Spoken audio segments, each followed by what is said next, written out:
All right, Isaiah 40. Let's call this passage that once again reminds us that God is amazing. Let's call it exhausted though, because part of the difficulty in maintaining focus on how amazing God can be in our times of difficulty is the fact that we can have exhausting stretches of life between those brighter times. And so in this chapter that begins and ends with relatively famous passages, the reality of how difficult it can be to serve God or even believe in God at times in life, if you're honest, is part of what we might be able to get a better foothold in handling in this chapter that reminds us of the value in waiting on the Lord if we can get over the difficulty of at times being flat out exhausted. In this chapter, as we said, it starts out relatively famously by speaking, verse 1, comfort.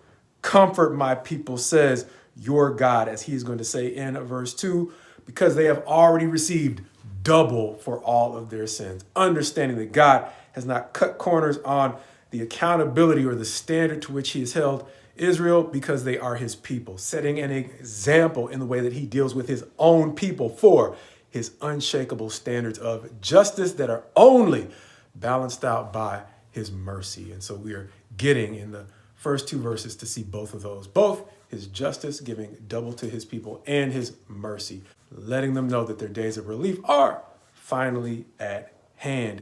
Going on in verses 3 through 5 to give us an even more famous passage talking about the way in which he is going to prepare the way of the Lord, a passage that is going to be once again quoted in the New Covenant, seeming to refer to the way in which John the Baptist prepares the way for the Christ.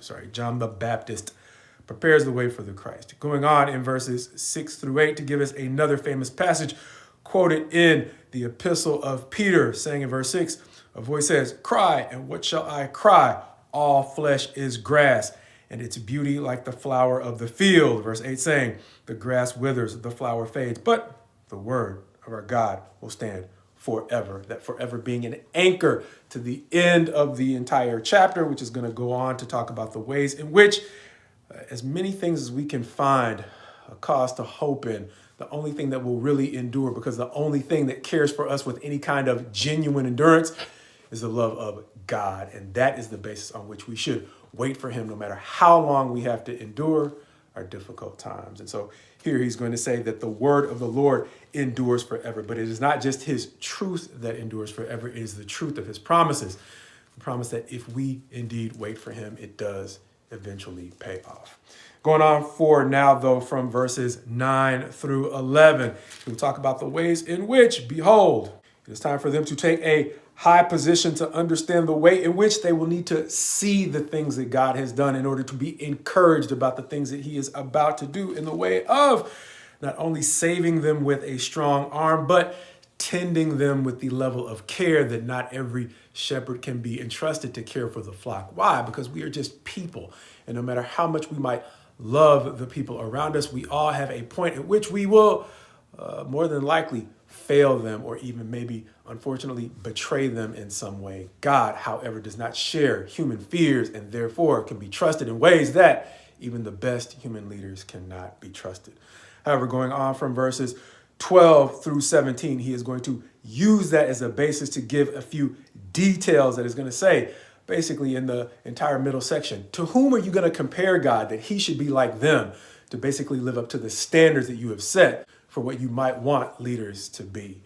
Verses 12 through 17, making that point in a manner similar to the way in which God made that point to Job, helping Job to understand that no matter how closely he walked with God, there were a number of things, many things that he still had not considered about how great God was beyond even his own expectations. And so verses 18 through about 21 are going to therefore say, if you want to set up an idol or an image in which to put your hope, what are you really going to compare them to if you have any genuine perspective on what God actually is? If you have actually taken enough time to consider the things that he has actually done. What are you actually going to compare him to make a measurement for your idols or anything that you would choose to look up to? As he's going to go on from verses 22 2 through 24 to talk about, once again, he not only is larger than anything that we can imagine, he literally sits above the circle of the earth, similar to what he said before in verses 12 through 17, the things that we can accumulate, the things that seem beyond our sight line here on this earth are barely enough to count for much and actually account as less than nothing in comparison to what God is in his fullness. Understanding that even the things we perceive about God are only a fraction of who he actually is. Reminiscent of what the Queen of Sheba said about Solomon when she finally got to see Israel at its height. And she said, the half had not been told to me, even though the stories were grandiose. If that was her reaction to actually meeting Solomon and having him surpass her expectations, God is letting us know here in Isaiah 40, your expectations are nothing compared to what he actually is. As he will go on in verses 25 and 26, once again to say, to whom then will you compare me that he should actually be like your expectation of what greatness is? Verses 27 on through the end of the chapter, then going on to say, why do you say, O Jacob, and speak, O Israel, my way is hidden from the Lord, and my right is disregarded by my God. Pointing forward to our theme for this chapter, that being exhausted, which comes toward the end of that other or one of the other famous passages we mentioned, starting around verse 28, where it says, have you not known? Have you not heard? The Lord is the everlasting God, the creator of the ends of the earth. He does not faint or grow weary. His understanding is unsearchable. He gives power to the faint, and to him who has no might, he increases strength. Even youths shall faint and be weary, and young men shall fall exhausted, but they who wait for the Lord shall renew their strength. They shall mount up with wings like eagles. They shall run and not be weary. They shall walk and not faint. As a famous song goes, teach me, Lord, to wait. Which might be one of the reasons why, in addition to the concept of exhausted, that concept of wait caught my attention, because this is a passage that comes on the heels of a number of passages in the book of Isaiah that call his people to learn the value in waiting.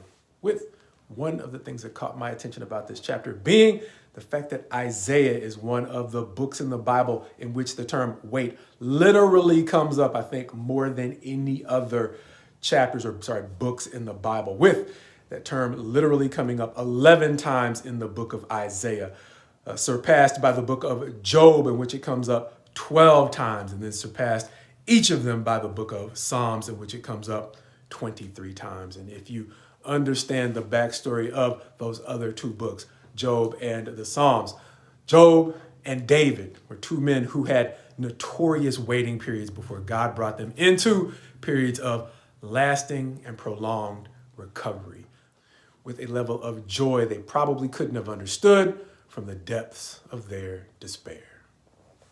Which may be one of the reasons why I sometimes say my prayer for you is my prayer for me. May God teach us to wait, because in my experience, waiting is one of those things that does not come naturally to us. It is one of those things that is easy to give up on in the exhaustion that can be so common to life.